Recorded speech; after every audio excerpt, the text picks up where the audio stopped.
tungkol sa matcha ay pawang karagdagang pamamaraan at hindi kapalit ng konbensyonal na medikal na paggamot. Matcha tea, isang berdeng powerhouse laban sa cancer. Ang matcha ay isang mahusay na pagpipilian sa iba't ibang tsaa na maaari nating matagpuan sa ating paligid. Kilala ito sa mataas na konsentrasyon ng mga benepisyong compound. Narito ang buod ng siyentipikong napatunayan tungkol sa matcha at kung paano ito epektibong gamitin para makakuha ng benepisyo. Ang matcha, isang pinong pulbos ng mga espesyal na nilinang at pinrosesong dahon ng berdeng tsaa o green tea. Ito ay namumukod tangi dahil sa kakaibang paglilinang at paraan ng paghahanda nito. Hindi tulad ng ordinaryong berdeng tsaa kung saan ang dahon ay ibinababad at itinatapon. Sa matcha, kinakain mo ang buong dahon na nagre-resulta sa mas mataas na paggamit ng mga benepisyong compound nito. Ano ang siyentipikong napatunayan tungkol sa matcha at pagpigil nito sa paglaki ng cancer? Sa komunidad ng siyentipiko ay nagpakita ng malaking interes sa potensyal na anti-cancer properties ng matcha. Na higit na iniuugnay ito sa mataas na konsentrasyon ng polyphenols, particular ang epigallocatechin galing or EGCG. Narito ang buod ng mga pangunahing natuklasan. Pagpigil sa cancer stem cells. Ipinakita ng mga pag-aaral, lalo ang isa mula sa University of Salford sa UK, na ang matcha green tea or MGD ay maaaring pigilan ang paglaganap ng breast cancer stem cells or CSC sa medyo mababang konsentrasyon. Ginagawa ito sa pamamagitan ng pag-target sa mahalagang metabolic pathways sa loob ng mga cell na ito, partikular na sinisira ang oxidative mitochondrial metabolism or PHOS at glycolytic flux.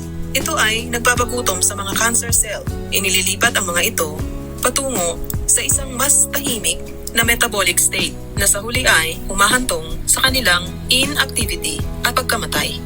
Ang pinag-uusapan natin dito ay ang cancer cells. Pag-target sa mTOR signaling.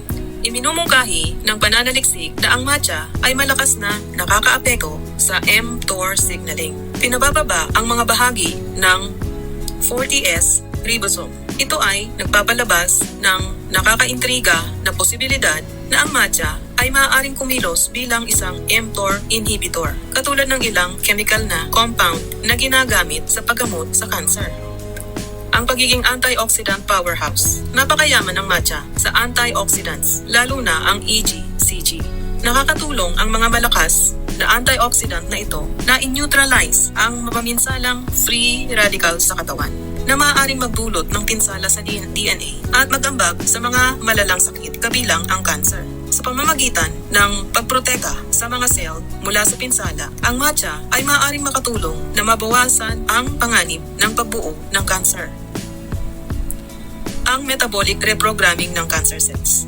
Ang pangkalahatang epekto ng matcha na napagmasdan sa mga pag-aaral ay tumuturo sa kakayahan nitong mamagitan sa metabolic reprogramming ng mga cancer cells. Nangangahulugan ito na maaari nitong baguhin kung paano gumagawa at gumagamit ng enerhiya ang mga cancer cell na ginagawang mas kaunti ang kanilang kakayahang mabuhay at mas kaunti ang kakayahang dumami. Anti-angiogenic at anti-inflammatory effects. Ang mga bahagi ng berdeng tsaa, kabilang ang mga matatagpuan sa matcha, ay ipinakita na may anti-angiogenic effects. Pinipigilan ang pagbuo ng mga bagong daluyan ng dugo na kailangan ng mga tumor upang lumaki. At anti-inflammatory effects o binabawasan ang talamak na pamamaga na nauugnay sa paglala ng cancer. Ang pagudyok sa programmed cell death or apoptosis. Ipinapahiwatig ng ilang pananaliksik na ang EGCG sa matcha ay maaaring mag-trigger ng programmed cell death sa mga cancer cell habang iniiwan ang maglusog na mga cell na hindi napinsala. Ang potensyal laban sa iba't ibang cancer. Bagamat mas maraming human clinical trials ang kailangan, ang laboratorio ay ilang pag-aaral sa hayop ay nagmumungkahi ng potensyal na benepisyo ng berdeng tsaa at mga bahagi nito tulad ng nasa matcha sa pagbabawas ng panganib o pagtigil sa paglaki ng iba't ibang cancer kabilang ang breast, ovarian, lung, cervical, prostate, pancreatic, oral, colorectal, stomach at esophageal cancers. Mahalagang paalala, bagamat promising ang mga natuklasan na ito, mahalagang bigyang diin na ang karamihan sa mga nakukumbinsing ebidensya ay nagmumula sa in vitro or test tube at pag-aaral sa hayop. Kailangan pa ng mas malalaking human clinical trials upang tiyak na kumpirmahin ang papel ng matcha sa pag-iwas at paggamot ng cancer sa mga tao. Ang matcha ay dapat tignan bilang isang pandagdag na pandieta, hindi isang stand-alone na lunas o paggamot para sa cancer. Laging kumonsulta sa ibang profesional sa pangangalagang pangkalusugan para sa paggamot at mga estratehiya sa pag-iwas sa cancer. Paano natin epektibong gamitin ang matcha at pakinabangan upang mapakinabangan ang potensyal na benepisyo ng matcha laban sa cancer? Isaalang-alang ang sumusunod. Pumili ng dekalidad na matcha. Ito ang number 1, ceremonial grade. Ito ang pinakamataas na kalidad ng matcha. Karaniwang matingkad na berde na may malinis at hindi gaanong mapait na lasa at kadalasang mas mayaman sa mga benepisyong compound.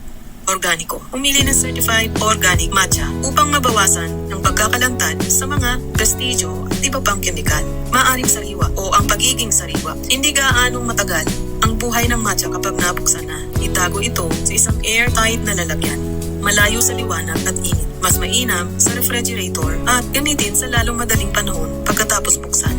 Pinakamainam na pagkonsumo. Pang-araw-araw na pag-inom. Bagamat walang universal na pinagkasunduang pinakamainam na doses para sa pag-iwas sa cancer, maraming pinagmumulan ang nagmumukahi na layunin ang 2 hanggang 4 na gramo bawat servings ng matcha powder kada araw upang makakuha ng malaking benepisyo sa kalusugan. Kabilang ang mga antioxidant properties nito. Ang ilang pag-aaral na nagpakita ng cognitive benefits ay gumamit ng 4 na gramo. Caffeine content. Maging maingat sa caffeine content ng matcha. Ang isang tipikal na tasa ng matcha gamit ang 1.5 to 2 grams na powder ay naglalaman ng humigit kumulang 60 mg ng caffeine. Ang inirekomendang pang-araw-araw na limitasyon ng caffeine para sa malusog na matatanda ay 400 mg. Maaari kang karaniwang uminom ng halos 6 hanggang 7 tasa ng matcha kada araw. Sa loob ng limitasyong ito, ngunit ayusin batay sa iyong individual na tolerance. Ang L-theanine sa matcha ay nakakatulong na magbigay ng mas kalmado at mas matagal na pagpapalakas ng enerhiya kumpara sa kape. Consistency ang susi. Ang mga benepisyo ng matcha ay madalas na cumulative. Ang regular at pare-parehong pagkonsumo ay malamang na mas may epekto kaysa sa paminsan-minsang pag-inom. Mga parean ng paghahanda para sa pinakamataas na benepisyo. Tradisyonal na paghahanda, usutya. Ibig sabihin ng ang usutya ay galing sa salitang usoy or ito ay isang Japanese term. Ibig sabihin ay malabnaw o malabnaw na tsaa. Ito ay klasikong paraan upang tamasahin ang matcha at tinitiyak na kinukonsumo mo ang buong dahon. Salain ang 1 hanggang 2 kutsarita, 2 hanggang 4 na gramo ng matcha powder sa isang matcha bowl upang maiwasan ang mga buo-buo. Ang temperatura nito, painitin ng tubig sa humigit kumulang 70 or 70 hanggang 80 degrees centigrade lamang or 158 to 176 degrees Fahrenheit. Ang kumukulong tubig ay maaaring magpainit o magpait ng matcha at masira ang ilang compounds. Pagkakulo, hayaan munang lumamig hanggang maging 70 to 80 degrees centigrade bago gamitin. Magdagdag ng kaunting mainit na tubig, humigit kumulang 2 ounces o 59 ml sa sinala na matcha. Gamit ang isang bamboo whisk, bisikin or i-whisk ng masigla ang sa isang zigzag o M na galaw hanggang sa magkaroon ng bula sa ibabaw at ang matcha ay lubos na matunaw. Iwasan ang mabilog o pabilog na pagwiwisik dahil hindi ito makakapagpabula. Magdagdag ng higit-pang tubig. Ito ay optional na. Maaari kang magdagdag ng mas malaking o maraming mainit na tubig, 3 to 4 ounces, kung mas gusto mo ang mas manipis o mas malabnaw na tsaa. Iwasan ang mga metal na kagamitan. Ayon sa tradisyon, ginagamit ang mga bamboo whisk dahil ang metal ay minsan maaaring makipag-ugnayan sa mga binong compound sa matcha na posibleng makaapekto sa lasa at mga katangian nito. Inumin agad ang iyong matcha habang mainit pa upang masihan sa buong lasa at mga benepisyong compound nito. Pagsasama ng matcha sa iyong dieta. Matcha lattes, haluin ang matcha powder na mainit na gatas o gatas gawa sa halaman at pangmatamis kung gusto. Ito ay yung soya milk at lagyan ng honey kung gusto. Iwasan lamang ang sobrang tamis. smoothies. Magdagdag ng isang kutsarita ng matcha powder sa isang paboritong recipe ng smoothie para sa isang antioxidant boost. Ang paggamit naman ito sa pagluluto, maaaring isama ang matcha sa iba't ibang recipe tulad ng oatmeal, yogurt, chia pudding, energy balls, at maging sa ilang masasarap na pagkain. Kapag ginagamit ito sa pagluluto o pagbe-bake, magkaroon ng kamalayan ng init ay maaaring makasira sa ilan sa mga pinong compound nito, kaya sa alang-alang ang pagdaragdag nito patungo sa dulo ng proseso ng pagluluto kung posible. Sa magitan ng pag-unawa sa siyentipikong batayan sa likod ng mga potensyal na benepisyo ng matcha at epektibong pagsasama nito sa iyong routine, makakagawa ka ng nakakaengganyo at informatibong nalalaman o nilalaman sa mga benepisyo ng matcha.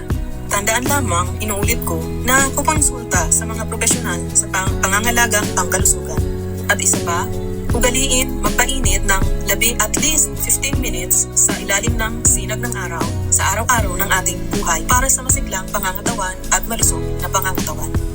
Para sa ating konklusyon na usapin, ang matcha ay nag-aalok ng lubhang puro na doses ng mga benepisyong compound ng berdeng tsaa na ginagawa itong partikular na mabisang opsyon na suriin sa konteksto ng pag-iwas at pagpigil sa kanser, batay sa kasalukuyang siyentipikong natuklasan. Ngunit, ito ay isang pandagdag na pamamaraan at hindi kapalit ng konbensyonal na medikal na paggamot. Mga kapatid, maraming salamat sa inyong pagtangkilik. Isa-isip sana na ang simpleng bagay ay malaki ang nagagawa para sa ating kalusugan. Hanggang sa muli, huwag kalilimutang mag-like, mag-subscribe at mag-share. Maraming salamat!